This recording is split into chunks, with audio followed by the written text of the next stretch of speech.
untuk kesempatan yang sudah diberikan kepada kelompok kami untuk menjelaskan ukuran penyebaran data atau simpangan rata-rata, standar deviasi, jangkauan kuartil, jangkauan persentil.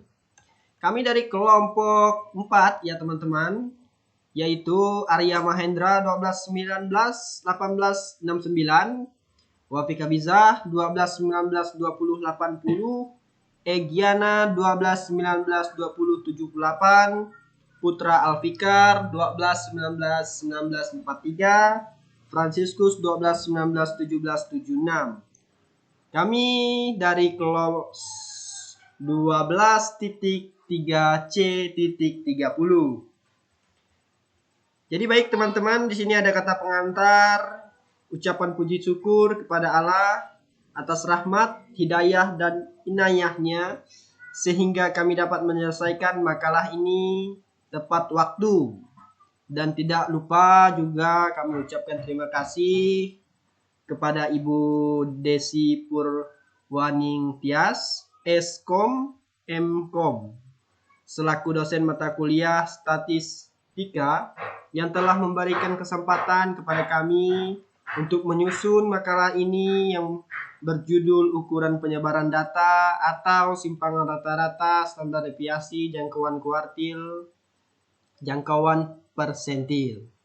Dan juga kami ucapkan terima kasih kepada teman-teman selaku anggota kelompok ini yang telah membantu memberikan materi dan masukannya sehingga terselesainya makalah ini. Pontianak, 15 November 2020. Daftar isi. Kata pengantar.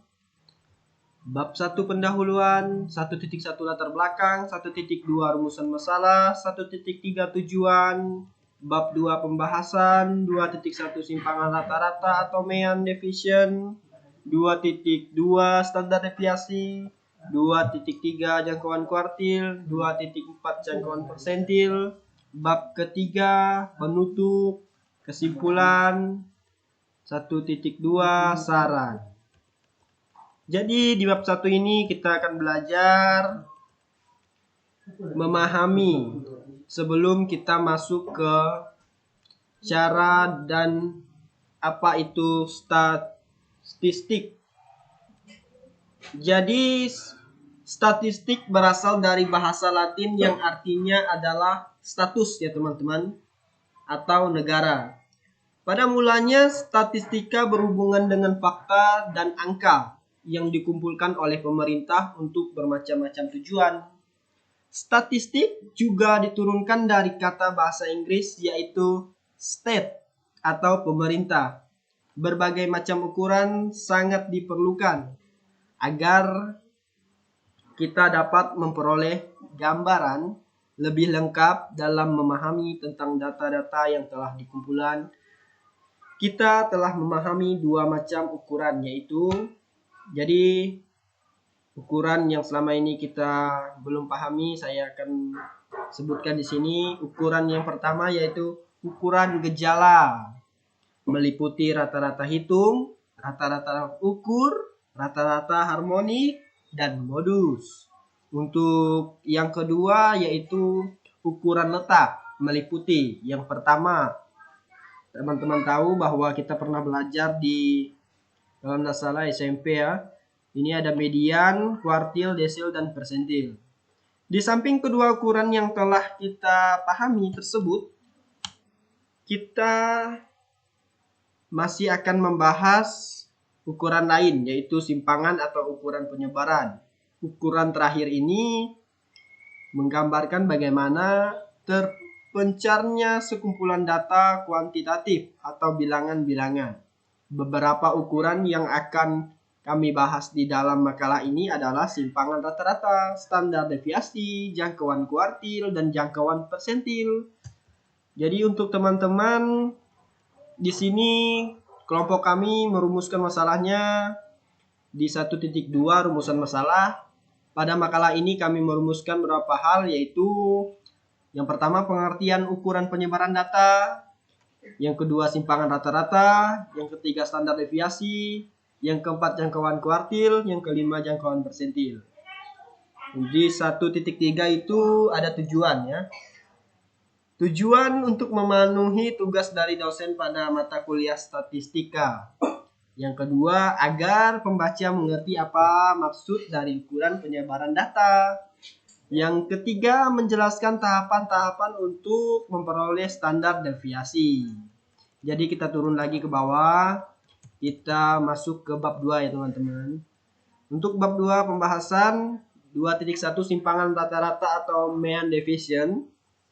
Simpangan rata-rata atau SR yang dimaksud dengan simpang deviation adalah selisih ya teman-teman. Di sini ada tulisan selisih antara nilai pengamatan ke I dengan nilai rata-rata atau antara XI dengan X atau dalam kurung X rata-rata.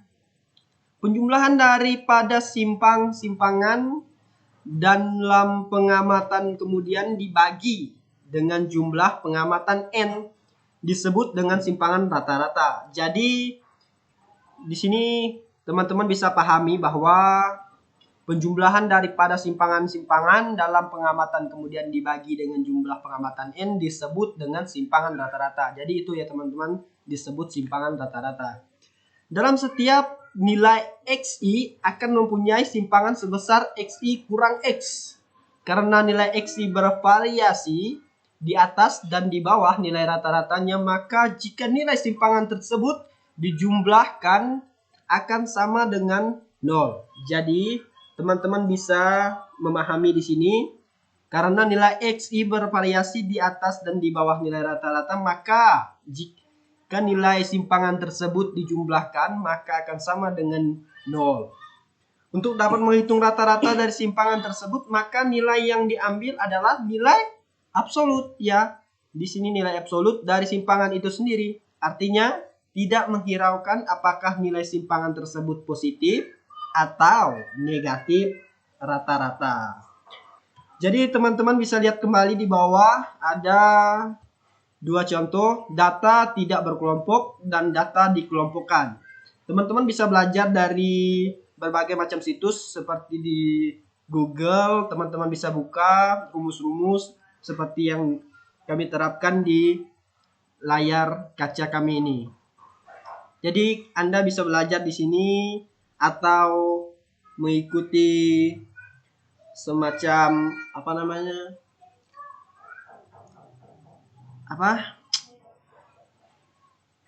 mengikuti les ya teman-teman di sini.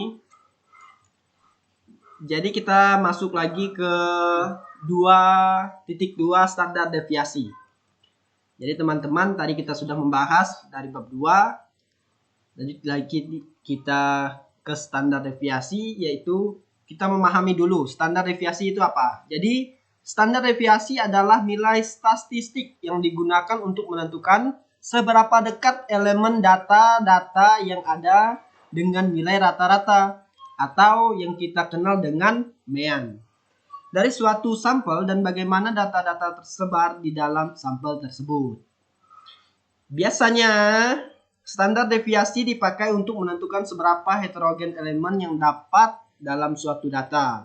Semakin besar selisihnya dengan nilai rata-rata atau mean, maka semakin heterogennya juga yang dapat di dalam sampel atau populasi.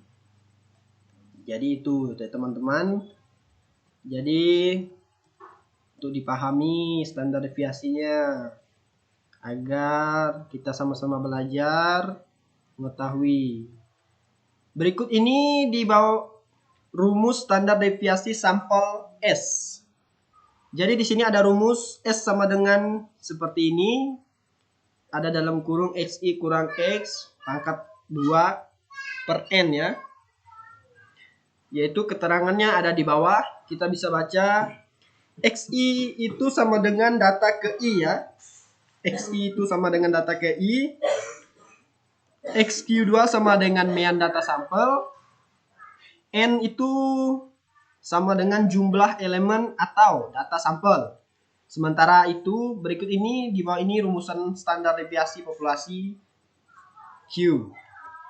Jadi Q-nya di bawah ini, ada juga keterangan di bawah ini, yaitu X sama dengan data KI, Y sama dengan mean data populasi, N sama dengan jumlah elemen data populasi. Jadi kita turun ke bawah lagi untuk jangkauan kuartilnya di 2.3 jangkauan kuartil. Sebelum kita masuk ke pembahasan, kita harus mengetahui dulu ya teman-teman, apa itu kuartil. Jadi kuartil itu adalah suatu harga yang membagi histogram frekuensi menjadi 4 bagian yang sama. Sehingga di sini akan terdapat 3 harga kuartil, yaitu kuartil 1, kuartil 2, kuartil 3, di mana harga kuartil 2 sama dengan harga median. Jadi kuartil itu dilambangkan dengan K1, K2, K3.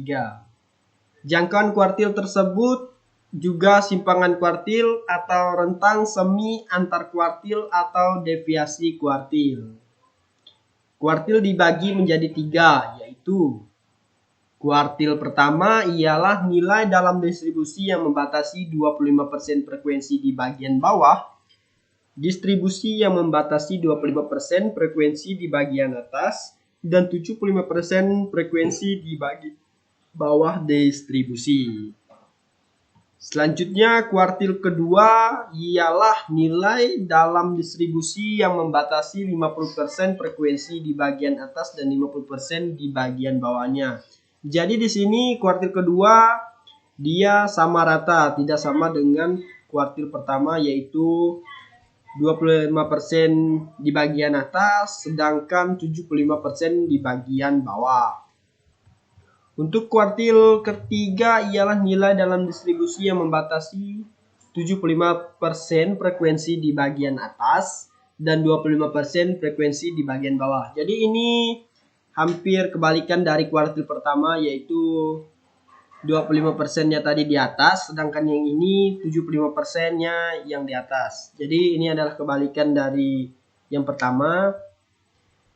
Jadi kita lanjut lagi untuk jangkauan kuartil dirumuskan dengan JK Q3 sama dengan kami ulangi, JK sama dengan 03 kurang Q1. Kuartil didapat dengan cara 1. Mengurutkan data dari nilai terkecil hingga terbesar. Kedua, menentukan median atau Q2.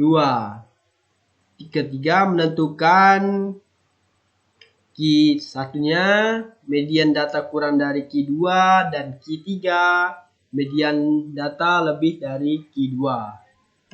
Kita lanjut lagi ke bawah, yaitu di 2.4 jangkauan persentil.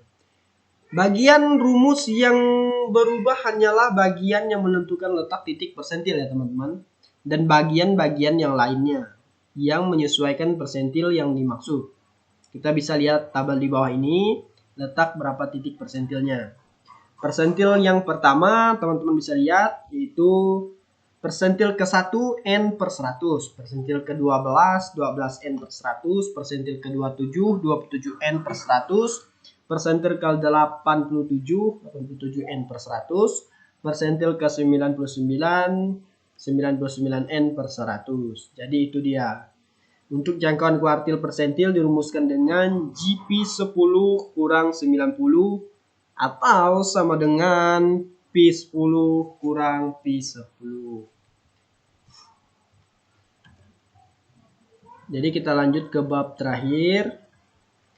Untuk bab terakhir, kami mengambil kesimpulan bahwa ukuran penyebaran data mengandung pengertian ukuran yang menunjukkan seberapa jauh suatu data menyebar dari data ratanya.